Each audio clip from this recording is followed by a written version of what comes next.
Voilà. Alors, on se retrouve encore aujourd'hui à la Bifurque, donc un local communautaire transformé pour le village des luttes et engagements dans les cadres de la rencontre de l'ADES. Alors, aujourd'hui, on avait, évidemment, monté notre kiosque qui présente le Conseil jeunesse à tout plein de monde qui viennent de partout à travers la France pour visiter les différentes actions jeunesse ici.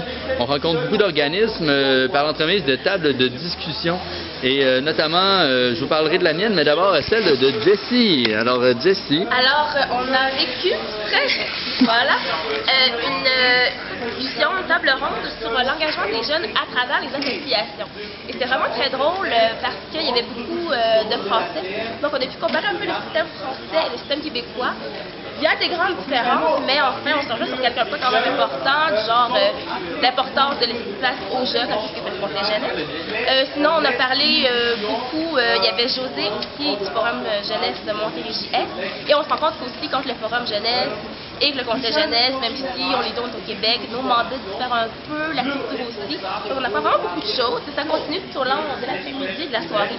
Donc c'est à suivre au village des luttes, à la Bifurque. Alors, salut à tous. Je vais vous parler un peu de ma table de discussion à moi qui était très intéressante parce que j'ai côtoyé des organismes qui venaient de partout à travers la France. Et on a dégagé certains problèmes, notamment au niveau de la circulation de l'information à l'intérieur même de l'organisme et aussi à l'extérieur, donc très axé sur les médias et un peu le séminaire qu'on a ici.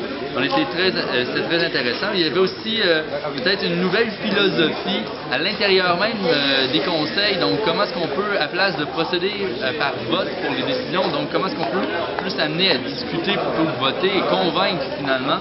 Et il y avait aussi le problème de l'équilibre entre les bénévoles et les salariés.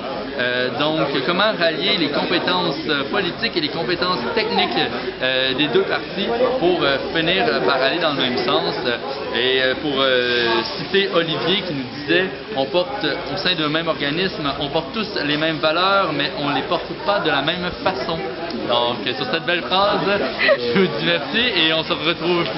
Et enfin, c'est essentiel dans la mise en œuvre, j'ai envie de dire plus précisément d'une politique jeunesse, c'est bien son inscription territoriale.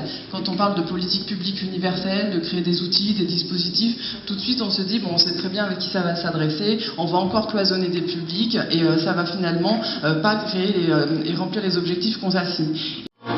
Alors Georgie, comment aimes-tu ta journée? Comment aimes-tu la journée?